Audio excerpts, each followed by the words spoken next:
when I wrote my Steampunk Aladdin retelling, I worked with an artist that I love working with. I work with her all the time to create a really cool, involved drawing of my two main characters.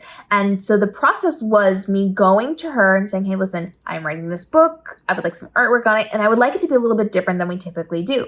And so she and I sat down and we discussed what I wanted. We wanted kind of to have Aladdin and Sira kind of entwined around each other. And because it's very steampunky based, we wanted to make sure we had kind of all the steampunky stuff around it. And there's kind of I'll call it like a junkyard type thing inside of the story. It's my equivalent to the Cave of Wonders.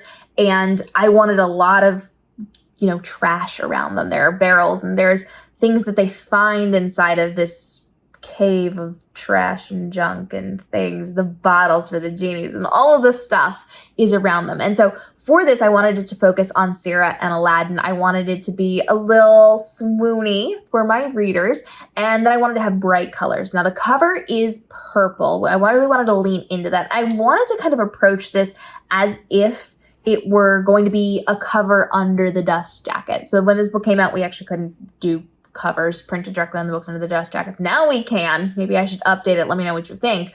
But I wanted it to act as though it were the drawing under the dust jacket on the cover of this book. And so we have a lot of really bright colors. We've got a lot of like crisp, clear lines and colors.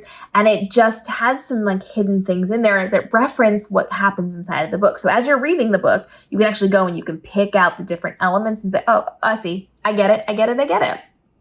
And so the main thought was actually from my artist. She decided she wanted to kind of do something where they were woven around each other, where Sira was going to be more sitting on the ground, Aladdin was going to be up higher, and Sira was going to kind of be posed around him, draped around him. And I really liked that idea because it was swoony, but it wasn't too much, and it gave them both their own focal points. So they weren't like completely twisted around each other. They were their own entities inside of this, which very strongly speaks to the characters that I wrote inside of the story, who are enemies to eventual lovers. They're not super close through a lot of this book. And so having their own space was really, really helpful for us. And so we leaned into what we know of this story. They eventually kind of tangle themselves up with each other, but for a while they kind of stand on their own. So they have their own space. They fight each other inside of the cave that they have to go into. They have to pick their way through a lot of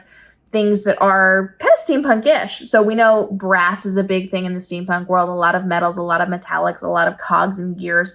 And so we have a lot of those brassy type things inside of the image, but we also have references to some of the other characters, the lamp, the stuff, the things from the original that were then written into my retelling, which, by the way, did you know the original Aladdin was actually a Chinese story of a boy who lived with his mom and it didn't go well, and then there were multiple genies and the princess was very spoiled, and like it's not the Disney version, let me tell you that much. But there's multiple genies in there, and there's multiple things going on, which we see touches of inside of my steampunk retelling. And so we really put a lot of thought into how we were going to draw this, and then she just had free reign to do what she needed. We decided we were going to do the two levels and the kind of draping over each other when it comes to this. So we have touching, but not like we're not holding each other kind of vibes. And then we were able to build around the colors. We were able to build around the atmosphere, and we were able to really pull in elements from the book cover as well, which is a lot of fun.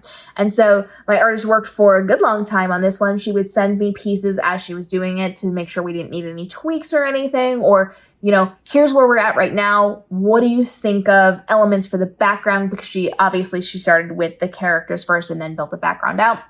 And so we were adding in things and tweaking things and changing things, but she had free reign to do what she needed to do. She told me what she was capable of. She told me what would work and what wouldn't work. And I just kind of voiced my opinion of, I really like this. Maybe let's tweak this one a tiny bit. I don't love this exactly. And she would then be able to make adjustments as we went. And we ended up with this really just beautiful artwork piece of Sira and Aladdin and all the things inside of Lions and Lamps. Drop your questions on how I work with my artists down below, and follow on for daily episodes helping you navigate the world of publishing, from your writing to your publishing to your marketing, to make this your most profitable and most fun and most art-filled year as an author ever. See you in the upcoming episodes.